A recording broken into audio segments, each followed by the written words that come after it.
Hello everyone, কেমন আছো তোমরা সবাই? আশা করি বেশ ভালো আছো। আমিও কিন্তু অনেক ভালো আছি। আর একটা নতুন ব্লগে তোমাদের সবাই অনেক ভালোবাসা। তো গত দিনের ব্লগে তোমরা দেখতেই পাইছো সকালের যে কাজকর্মগুলি আছে এইগুলি। তো এই ব্লগটা গত দিনের ব্লগেরই কিন্তু সেকেন্ড পার্ট। ভিডিওটা অনেকটা বড় হয়ে গেছিলো, এখানে দুইটা পার্টে কইরা দিচ্ছি। আশা করি আজকে এই ব্লগটা তোমাদের ভালো লাগবো। তো যাই হোক, এইদিকে এই যে সকালের সমস্ত কাজ বা সাইরা নিচে গড় দর একদম সুন্দর করে গুছাই টিপটপ কইরা সমস্ত বাসি কাজ গড় গুছানি সব কিছু সারলাম। গড়ে বাইরে যা কাজকর্ম আছিল সব কিছু সাইরা এইবার আই পড়ছি এই যে রান্নাঘরে। সকালের এই কাজকর্মগুলি না সারলেন আর রান্নাঘরের কাজটা ঠিক শুরু করতে পারি না আর কি। কি হয় কত একটা আধা ভাঙ্গা কাজ হয়ে থাকে, আর কোনো কাজই যেমন ঠিকঠাক মতো করতে পারি না। অনেক দিন তো এই যে রান্না বান্না বুয়াইয়া ঘর দোয়ার গুছাই, তখন দেখবা কাজটা যেমন একটু বেশি চাপের হয়ে যায়। একবার এইদিকে যাইতে লাগে, একবার ওইদিকে যাইতে লাগে, কোনো দিকে যেমন কোনো কাজ ঠিকঠাক মতো হয় না। তো এই কারণে সকালবেলা আগে বাসি কাজকর্ম ঘর দোয়ারটা গুছাইয়ে নিলে তারপর ধরো রান্নাঘরের কাজটা শুরু করলে ঠান্ডা মাথায় কিন্তু রান্না বান্নাটা করতে পারি। আর ঠান্ডা মাথায় রান্না বান্না না করলে দেখো রান্না যেমন ভালো হয় না, ও কোনোদিন লবণ বেশি হয়ে যায়, কোনোদিন হলুদ বেশি হয়ে যায়। তো এই কারণে আগে কাজ বাজ সাইরা তারপর রান্নাঘরের কাজটা শুরু করি। কারণ রান্নাঘরে তো প্রচুর কাজকর্ম থাকে, তো এইগুলিও তো করতে হইব, তো সবটা একসঙ্গে ম্যানেজ করা যায় না। তো ধরো যেই দিন যেই রকম সেই দিন সেই রকমভাবেই চলি আর কি, কাজকর্মগুলি করি। অনেক দিন দেখবো সময় থাকে না হাতে, অনেক দিন কাজকর্ম বেশি থাকে, তো ওই দিন একসাথে সমস্ত কাজবাজগুলি করুন লাগে। তো যাই হোক, এইদিকের কাজবাজ সাইরা রান্নাঘরের কাজটা শুরু কইরা দিছি। আজকে যা যা রান্না করবো এই যে প্রিপারেশনটা কইরা নিছি। আজকে বেশি কিছু নাই গো করে, সবজিপাতি একটা কলার মুছা আছিল, তার সাথে একটু ডেকি শাক আছিল। তো ভাবতেছি আজকে এই রান্না বান্না করবো। বেশ অনেকদিন হয়ে গেছে বাজার হাট করা হয় না, কারণ ওর ছুটি নাই আর আমার পক্ষেও পসিবল হইতেছে না যে বাজার করবো। কারণ এই যে কাজকর্ম সাইরা তারপর বাজার যাইলে না, তখন বাজারে কিছু পাওয়াও যায় না, বাজার উঠতে জায়গা। আর সকালবেলা যে বাজারে যাবো এইটুকুনি সময় হয় না, কারণ বুঝতেই পারো বাড়ির মহিলাদের দেখবা সকালটা হইলে প্রচুর কাজের চাপ থাকে। আর সকালের কাজকর্ম সারতে সারতে অনেকটা বেলা হয়ে যায়, তখন বাজারে গেলে কোনো কিছুই ভালো পাওয়া যায় না, টাটকা সবজিও পাওয়া যায় না। এই কারণে বরেই কিন্তু বাজারের যে দায়িত্বটা আছে ওই করে, যেদিন ছুটি থাকে ওই দিন সপ্তাহ 10 দিনের বাজারটাও কইরা নেয়।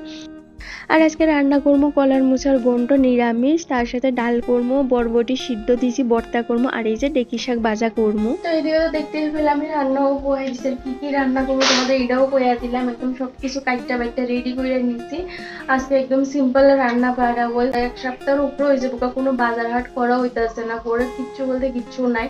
গতকালকে খাওয়া হয়েছে ডাটার তরকারি, তো আজকে আর ভালো লাগতেছে না। ডিম আছে কিন্তু ডিম খেতে ইচ্ছা করতেছে না। যা একটা গরম পড়ে জানো তো, বৃষ্টি পড়ে এই ধরো নিম্নচাপ যেটা এই মনে হয় আর কি। তো নিম্নচাপ বললে কি হইব, প্রচন্ড গরম, প্রচন্ড গরম, মানে সহ্যের বাইরে এত গরম দেয়। কালকে রাত্রেবেলাও বৃষ্টি হয়েছে কিন্তু গরম কমছে না একটু। এই গরমে রান্না বাড়া মানে ভারী কিছু খাইলে দেখবা বড় শরীরটা জ্বালা পুরা করে আর কি। হালকা পাতলা একদম কম তেল মশলা দিয়া চেষ্টা করতেছি। ওরও যেহেতু শরীরটা ভালো না, আমারও শরীরটা ভালো না, একটু কম তেল মশলা খাওয়ার চেষ্টা করতেছি। তো চলো, একদিনে তার কোনো কিছু হয় না, আস্তে আস্তে করে সবকিছু হইব। তো চেষ্টা, মানুষের চেষ্টা থাকলে সবকিছু কিন্তু পসিবল। এদিকে আমি রান্নাটা বই দিচ্ছি, কারণ কেন কত মানে সিলির ক্লাস আছে, সিলির ক্লাসে যাইতে হইব। তো এখন স্নান বান্ধায় সাইরা তারপর করিও করতে গেলে দেরি হয়ে যাবে, তো ভাবলাম এই গরমে রান্না বান্না সারি তারপরে স্নান করবো। এদিকে কি রান্না বান্না করুন তোমাদের আমি সবটাই দেখাই দিলাম। তো এবার চলো রান্নাটা সারি। হালকা পাতলা একটু রৌদ্র উঠছে কিন্তু প্রচন্ড গরম লাগতেছে। তো চলো এদিকে এই যে রান্নাটা সারি, তারপর তোমাদের সাথে দেখা হইতেছে, সঙ্গেই থাকো। বেশ কয়েকটা দিন ধরে আকাশটা মেঘলা মেঘলা থাকে, মনে হয় যে বৃষ্টি হইব, রাত্রের দিকে হালকা পাতলা বৃষ্টিও হয়, কিন্তু ঠান্ডাটা না এইরকম পড়ছে না এখনো। বৃষ্টি হইলেও না এত গরম লাগে জানো তো। এই যে কাজ বাজ করতে করতে গাইমা না একদম চুবা হয়ে যায় গা। তো এই যে রান্না বান্না সাইরা তারপরে স্নানটা করি, নাহলে ওই যে রান্নার পরে না শরীরটা গাইমা থাকে আর ঘামের গন্ধ করে। তো ওই যে আবার স্নান করতে হয়, 2-3 পল্লা স্নান করলে না দেখো সর্দিটা তাড়াতাড়ি লাগা জায়গা। আর তার সাথে আমার সাইনাসের প্রবলেম আছে, আর ওই যে ডাস্টিং প্রবলেম এইটা একটু বেশি হয়, এই কারণে ঠান্ডাটা তাড়াতাড়ি লাগে। তো এই যে 2-3 পল্লা করে স্নান আমি করতে পারি না। আর ফ্রিজের জল তো একদমই আমি খাইতে পারি না। এই যে ফ্রিজের জল যখন আর পারি না, গরমটা বেশি হয়ে যায়, তখন ওই যে ঠান্ডা জলের লগে মিশাইয়া নর্মাল ফিল্টারের জল আমি একটু মিশাইয়া সেটা খাই আর কি, তাইলে ঠান্ডাটা বেশি লাগে না। তো যাই হোক, এইদিকে এই যে ভাত হয়ে গেছে গা, ডালটাও আমি কইরা নিছি। এবার এই যে কলার মোচার যে ঘন্টটা আছে এইটা করতে আসছি। আজকে কলার মোচার ঘন্টটা একদম নিরামিষভাবেই করবো, বাটার দিয়া করবো, আজকে ঘরে ঘি নাই। তো এই যে কলার মোচার ঘন্টটাও বোয়াই দিয়েছি, ফোড়ন দিয়ে সাথে একটু আলু দিমু। আর এইদিকে এই যে আমি বরবটি যে সিদ্ধ করে রাখছিলাম এটা ভর্তা করে নিতে আসি। এটা না হাতে টিপ্পাও করা যায়, কিন্তু এই যে পাটাত বাইটটা করলে আমার কাছে একটু বেশিই ভালো লাগে। গরম গরম ভাতের সাথে না দুর্দান্ত লাগে ওই বরবটির ভর্তাটা। তো এদিকে আমার বরবটির ভর্তা হয়ে গেছে। আর এই যে আলুটা ভাইজা রাখছিলাম তার সাথে কয়েকটা বাদামও কিন্তু ভাইজা রাখছি, এটা দিয়ে আসে এবার একটু রাখা দিছি। হালকা আছে কিন্তু ভালো করে কলার মোচার সাথে এই যে আলু এইগুলি ভালো করে সিদ্ধ করে লাস্টে দিয়ে একটু বাটার দিয়ে নামাইলামও।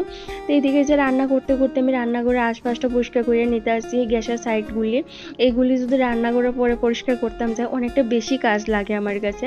তো এই কারণে রান্না করার শেষে যখন একটা দুইটা তরকারি থাকে এটা বয়া সেরাইছে, আমি বাসন থেকে শুরু করে রান্নাঘরটা কিন্তু একটু পরিষ্কার করে নিয়ে বাসন টাসন যা থেকে দইয়া উপুত করে দেই। তো এতে অনেকটা কাজই কিন্তু আমার তাড়াতাড়ি হয়ে যায় আর কি, বুঝতেই তো পারো একা হাতে কাজ করি, তো সবটা কাজই না একটু বুঝে শুনিয়ে করতে লাগে, নাহলে কোনো কাজেই যেমন হইতে চায় না। আর কাজের পরে না অনেকটা কাজ যেমন আমার বাড়তি থাকে মনে হয়, আর বাড়তি কাজ কইরা দেওয়ার মতো তো কোনো মানুষ নাই, তো নিজের কাজটা নিজেই করতে লাগবে। তো এই কারণে যেভাবে মনে হয় ভালো সেভাবেই করি। তার সাথে আজকে ছিল আমার শিলির ক্লাস, তো শিলির ক্লাসে যাইবার লাগে তো সময় আমার দিতে হইব।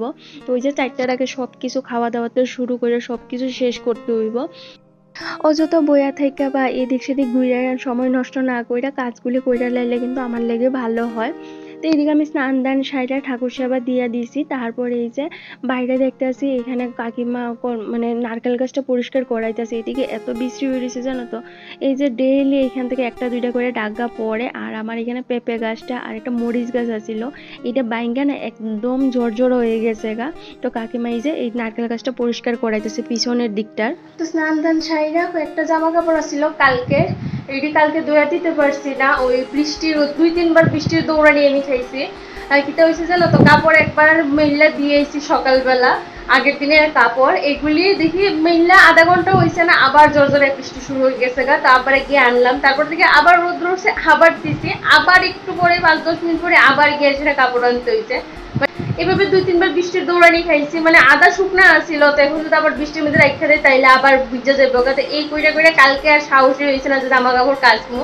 কিছু আসছিল মানে আমার আর বরের, যেগুলো আমরা ডেইলি পরি, স্নান দান করে কাপড়ে আমি রেখে দিছিলাম, তো এইগুলি আজকে ধুয়ে কাঁচা ধোয়া করছি। তার সাথে আরো কিছু আসছিল, স্টাফ শেষ হয়ে গেছে গা, এই কারণে আরো কিছু কাঁচা ধোয়ার আছে, এগুলি করতে পারছি না। দুর্গাপূজা আগে পড়তে আছে, তো দুর্গাপূজার আগে তো ঘর বাড়ি জ্বালা মুছা করতে লাগবো। তো এই যে জামা কাপড় একটু একটু ধুয়ে সেটা নিয়পর ঠামায় রাখতেছি আর যখন ঘর দোয়ার পরিষ্কার করবো তখন যাতে কাঁচা ধোয়ার চাপটা কমা জায়গা, তো আগের থেকেই একটু কাজ কমায় নিতে আসি।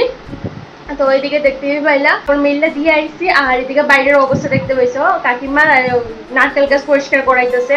জানো তো একটু তুফান দিলেই নারকেল গাছের ডাকাই জর্জরাইয়া পড়ে। আর এখানে একটা মরিচ গাছ আছে, এটা হইতেছে গিয়ে সেইটা কি মরিচ জানি, মরিচটা না দুর্দান্ত জাল হয়। এটা আমি প্রত্যেকের দার্জিলিং থেকে এই মরিচ গাছটা আমার বড় আনছিল। এই 2 দিন পর পরে যখন নারকেল গাছের ডাক গাড়ি পড়ে, সুপারি গাছের ডাক গাড়ি পড়ে, তো মরিচ গাছের উপর পড়ে আর পেঁপে গাছের উপর পড়ে, তো গাড়ি বাইনটা মানে একদম শেষ হয়ে গেছে গা। তো এই যে কাকিমাকে পরিষ্কার করাইতেছে, আগেও একদিন পরিষ্কার করাইছে, ওই লোকটা ভালো করে পরিষ্কার কইরা দিয়ে গেছে না, তো আজকে আবার ভালো করে পরিষ্কার করাইতেছে আর কি। তো আমি যে যারা পরিষ্কার করতেছে তারা করছি ডাকাগুলি ছোট ছোট করে কাটটা দিলে আমি দিদি আসলে শলা তুলবো, তার ওরাও বাইঙ্গা গেছে গা। তো শলাগুলি তুইলা রাখলে অনেকদিন যাইবো গা, আগের কিস্তি তুইলা রাখছি, এই কিস্তি আবার কিছু তুইলা রাখলে বেশ অনেকদিন যাইবো গা কিন্তু। তো চলো এদিকে আমার তো শিলির কাজ আছে, এইটা করবো। গতদিন নাইটি বানাইছি, গত ক্লাসে নাইটি বানাইছি, নাইটিটা কমপ্লিট করতে পারছি না, হাতে শিলি করি তো এই কারণে সবটা কমপ্লিট করতে পারছি না। তো আজকে এই যে আন্টি কইছে বাড়ির থেকে তুমি কমপ্লিট করে লই আইও, আমি এই যে অর্ধেকটা শিলি করে রাখছি আর অর্ধেকটা এখনো রয়েছে, এটা এখনো কমপ্লিট করবো। আজকে তো শিলির ক্লাস আছে। আর জানো তো শিলির মেশিন কিনতাম আর কি, দেখাইছি তারা 10,000-11,000 করে দাম কইতাছে, কিন্তু এমন না, আমি সিঙ্গেল মেশিন নিবো ভাবতেছি, কিন্তু তো সিঙ্গেল মেশিনের এত দাম হয় না, আরো কম হয়। তো দেখতেছি আরো 2খানা দেখবো, দেখে তারপর যেখান থেকে প্রাইসে মানে যেখান থেকে দামে সস্তা হয় বা আমাদের বাজেটের মধ্যে ওইখান থেকেই নিবো। দেখি মেশিনটা কিনলে না আমার অনেক দিনের শখ, একটা মেশিন কিনবো, শিলির কাজ করবো, হাতের কাজ করবো, কইরা ছোট্টখাটো নিজের একটা বিজনেস তৈরি করবো আর কি। দেখা যাক, এটা তো দূর অব্দি ভাবি না, আগে সিলির কাজটা কমপ্লিট করি শিক্ষা, তারপর হইতেছে পরের কথা, মেশিনটা কিনি। তো চলো এখন এই যে নাইটটা সেলাই কমপ্লিট করি। একটা 20 বাইটে গেছে গা, ওয়াইলে তো করে খাওয়া দাওয়া করে তারপরে আমি ক্লাসে যাবো। আমার খাওয়া দাওয়া কিন্তু হয়েছে, আমার ক্ষুধা লাগছিল কারণ আমি রান্না বান্না খাইরা খাইয়া লইছিলাম। তো চলো এবার সিলাই কাজটা কমপ্লিট করি, নাইটিটা সিলাই কমপ্লিট করি, কারণ আন্টি এনে দেখাইতে হইব। রান্না বান্না সাইরা না আমার এতটাই ক্ষুধা লাগছিল, আমি কিন্তু একটু ভাতও খাইয়ে নিয়েছিলাম। তো তোমাদের আমি কইছিলাম এই যে নারকেল গাছের ডাগা থেকে ছলাগুলি তুললে রাখবো, লাস্টে আর তুলছি না। কাকিমা না এমনভাবে কয়েকটা কথা কইছে, এই কথাগুলি শোনার পর না আমার এতটাই খারাপ লাগছে, তারপর আর মনটা চাইছে না। কাকিমা আমারে কইতেছে যে তুমি তুলবা কিনা, আমি কিছু না না আমি তুলতাম না, কারণ কেড়ে কৌ তো বাড়াবাড়ি থাকে দিকে দুইটা মানুষ আমার এমনভাবে মুখ জাপটা দিয়ে কথা কইব, এইগুলি না আমার কোনোদিনই ভালো লাগে না। কারণ আজকে নিজের বাড়িঘর হইলে হয়তো আমাকে কেউ এমনভাবে কথা কইতে পারতো না, তো বাড়াবাড়ি তো মানুষের কথা শুনতেই লাগবো। তো এটা আমার হইলে অন্যরকম ব্যাপার আছিল, তাইনের যেহেতু তাইনের দুইটা কথা কইতেই পারে। তো লাস্ট পর্যন্ত আর আমার ইচ্ছে করছে না তোলার লাইকা। তো যাই হোক, যে কইটা আছে ঘরে এটা দিয়ে চলবো, আর না থাকলে কিনে আনবো, তবুও কোনোদিনই তাইনের কাছ থেকে গিয়ে এসে আনতাম না, এটা আমি মনে মনে শপথ করে নিয়েছিলাম। তো এইদিকে আমার একটা নাইটি পেন্টিং আছিল, কাজটা এই কাজটা করছি, এরই মধ্যে বড় আয়া পড়ছে। তো ওরে খাওয়ার দিয়ে সেটা দেখতেছি, এই যে আমাদের ঘরের সামনের যে জায়গাটা এতদিন জল উঠতো, পাইপ পাইটে গেছিল, এই জায়গাটা লোক দিয়ে সেটা কাজ করাইতে আছে। এখানে পাইপ পাইটে গেছিল নিচে দিয়ে, এই জায়গাটা জল উঠতে না রাস্তাটা একদম কাদা কাদা হইয়া থাকে। তো পাশের বাড়ির কাকু মিউনিসিপ্যালিটির মধ্যে কন্ট্যাক্ট করছে, করার পরে এই যে দুইজন কামলা এসে এই জায়গাটা ভালো করে ঠিক করে দিয়ে গেছে, এখন আর জল উঠে না। তারপর আমি গেছিলাম শিলির ক্লাসে, শিলির ক্লাস থেকে আইসি এই যে এখন 6:30 বাজে, আজকে আইতে অনেকটা দেরি হয়ে গেছে। গায়ে সেরে যে সন্ধ্যাবাতি দিতে আসি, আমার বর ঘুমাইতে আছে, ও না জ্বালানটা লাগাইছে, পর্দা উর্দা কিছু টানছে না। তো এই যে পর্দা উর্দা টাইন না সেরে এবার সন্ধ্যাবাতি দিয়ে সেটা কমপ্লিট করলাম। তো এই যে শিলির কাজ সাইডে গেলে গরু ঢুকছি, আজকে আইতে একটা দেরি হয়ে গেছে, কারণ আজকে যে জামাটা শিখতেছিলাম এটা একটু বেশি ঝামেলা আছে, এটার মধ্যে অনেকটি কাটিং আছে যেগুলো আমি বুঝতে পারতেছিলাম না, আর অনেকটি জিনিস আছে নাপটিও বুঝতে পারতেছিলাম না, তো এখানে একটু বেশি সময় লেগে গেছে, আধা ঘন্টা বেশি হয়ে গেছে অন্যদিন তো 6টার মধ্যে আয়ে পড়ি, আজকে হচ্ছে 6:30 বেজে গেছে তো এই যে বৃষ্টিও পড়তেছে, হালকা হালকা বৃষ্টি পড়তেছে। তো দুইরা আইসি, যদি বৃষ্টি পাইলা তাহলে ছাতি নিতে আমার মন নাই, তো এই যে আয়া গেলে ঢুকে সন্ধ্যাবাতি দিছে, ও ঘুমাই রয়েছে, দেখতে বেলা শুধু জ্বালানটা লাগাইছে, আর জ্বালানোর পর্দা কিছু টানছে না। তো এই যে সবকিছু এখন দিলাম, জ্বালানোর পর্দা দিলাম, সন্ধ্যাবাতি দিছি। তখন দেখি ওরে ডাক দেই, 6:30 বাজে আছে, যদি মেলা যা তাহলে রেডি ওমো, ভাবতেছি যা পইরা গেছি আন্টির বাড়িতে এগুলি পইরা যামুগা, এখন আর চেঞ্জ করতাম না, শুধু এই যে হাত মুখ দমু, তো মাথাটাতে আছে তারপর যামুগা। তো চলো দেখি ওরা ডাক দিয়ে সেটা কি কয়, যদি যা তাও তো যাইবো, আর না গেলে ওই যে এমব্রয়ডারি কাজটা লইয়া সেটা বমু। তো চলো তোমাদের একটু এমব্রয়ডারি কাজটা দেখাই যে কতদূরা করছি। এই যে অনেকটাই করছি, এই যে এখন এই নকশাটি করতেছি, সুতা শেষ হয়েছে, এই সুতাটা শেষ হয়েছে, এই কারণে বাকিটা করতে পারতেছি না। এই যে লালটা দিয়ে সেরা যেগুলি লাল দিয়ে করা দরকার এগুলি লালটা দিয়েই করতেছি। এই সুতাটা লালটা আর এই কালারের সুতাটাই কিন্তু এটার মধ্যে ফুটে উঠছে, আর হলুদটা দিয়ে করছিলাম ভাল লাগে না, হলুদটা দিয়ে ফুটে না, ভাবতেছি এই দুইটা সুতা দিয়ে সেরেই করবো। তো অনেকটা কাজে এখনো বাকি রয়েছে, এই যে মিডলের টার সাইডের এই যে এই নকশাগুলি করতেছি, তো কমপ্লিট হওয়ার পরে তোমাদের দেখামো কেমন হইছে। তো এই হইতেছে কি এমব্রয়ডারির কাজটা দেখাইলাম, গুদ্রা করছি, কাজ অনেক বাকি রয়েছে, এই ছোট ছোট কাজগুলি করতে দেখবো অনেকটা সময় লাগে, এইটুকুনি কাজ করতে আমার 2 দিন সময় লেগে গেছে তো চলো ওরে ডাকটা দেখি কি এখন কি কর, তোমাদের সাথে পরে দেখা হইতে। তো এদিকে আমি সন্ধ্যাবাতি দিয়ে বরের ডাইকে ঘুম থেকে উঠাইছি, তারপরে এই যে বাইরে গেছি, এবার মেলার জামু, এরই মধ্যে পড়ছে বৃষ্টি, এই যে ছাতি নিয়ে সেরে বাইরে হয়েছি। গতদিন একবার গিয়েছি, ওই দিন একটা ইচ্ছে ছিল আসন আনার, কিন্তু আসনটা আনতে পারছি না, তো ভাবতেছি আজকে গিয়ে সেরে আসনটা আনবো। আরও কয়েকদিন মেলাটা আছে, কিন্তু এই যে আসনগুলি না আর তো বেশি লেট হইলে ভালো আসন পাইতাম না। তো গতদিন তো আসন দেখাইছি, তো যে আসনটা দেখছিলাম আজকে গিয়ে কিন্তু এই আসনটা পাইছি না, এর থেকে আরও ভালো একটা আসন পাইছি, এত সুন্দর আসনটা, এটা যদি একটু ভালো করে রং করে নেই তাইলে কিন্তু হয়ে যাইব আর এই যে বৃষ্টি পড়তেছে এখনো, আর এই বৃষ্টির মধ্যে দেখো কত মানুষ।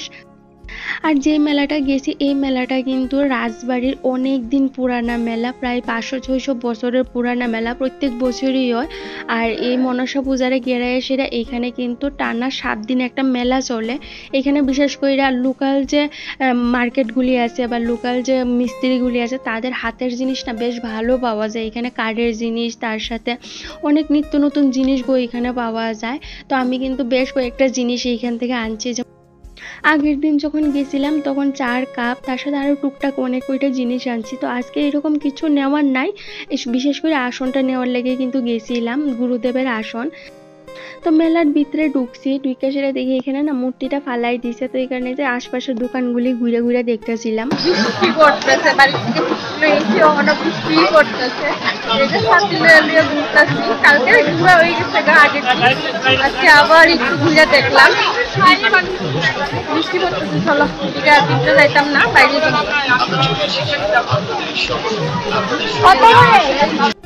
এই ছাতি নিয়ে সেরা কাদা দিয়ে হাঁটতেছি, মানে হাঁটতে হাঁটতে না শুট মুট একদম ভিজা চুবা হয়ে গেছে গা। আর এতটাই ভিড় আসছিল, হাঁটতে না ভীষণ কষ্ট হইতেছিল, মানুষ প্রচুর আসছিল। এই যে ঠেল্লা ঠেল্লা কাদা দিয়ে হাঁটতে হাঁটতে মেলাটা ঘুরে ঘুরে দেখতেছিলাম। তারপরে আই বললাম এই যে আসনের দোকানে। নিবার মতো দাম বলো, কত দিবা? হ্যাঁ, এই কারণে বলো।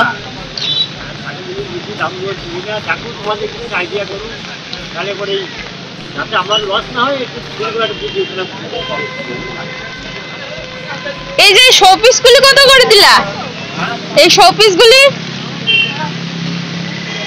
হ্যাঁ। ও বাবা,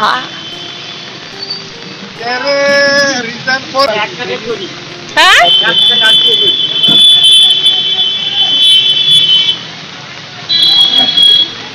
কত?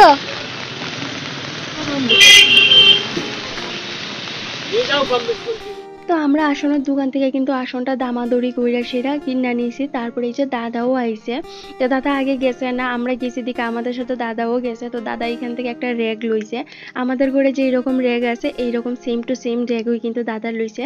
আর দাদার র্যাগটা আমাদের র্যাগটার থেকে সামান্য একটু ছোট, তারপর 400 টাকাতে নিচে। দাদা লইছে আসন, সরি আসন না, র্যাক, বিট্টু আমদার মতো, আমদার যেমন বড় র্যাক আছে এইরকম লইছে দাদা। দাদা সবকিছু বদির লেগে নিয়ে সেটা বসা যাইতেছে, বদি আইলে যাতে সবকিছু রেডিমেড পাই আল্লাহ, এইটা থেকে ব্যাপার। একটা জিনিস ভালো উপরে থাকবে নিচে তুমি আয়না চিরুনি এটা আছে না, বকর সকর দূষণ জামা হয় এইসব রাখবা। তো এদিকে আমাদের মেলা তো ঘোরা কমপ্লিট আর আসন কিনাও কমপ্লিট, তার সাথে দাদাও কিন্তু একটা রেক কিনা যে সাইকেলটা দিয়ে সেরে বাড়িতে গেছে, আর আমরা টোটো দিয়ে আয়ে পড়ছি। তো এই হইতেছে আমাদের আসনটা কেমন হয়েছে অবশ্যই কিন্তু জানে, এটা কিন্তু গুরুদেবের আসন। আর এই যে আনছি টিফিন, আর টিফিনে আসছিল এগ রোল, তার সাথে আসছিল ঘুগনি। তো চলো আজকে ব্লগটা শেষ করতে আসি, ভালো লাগলে অবশ্যই চ্যানেলটা সাবস্ক্রাইব করে লাইক কমেন্ট করে জানাও। টাটা।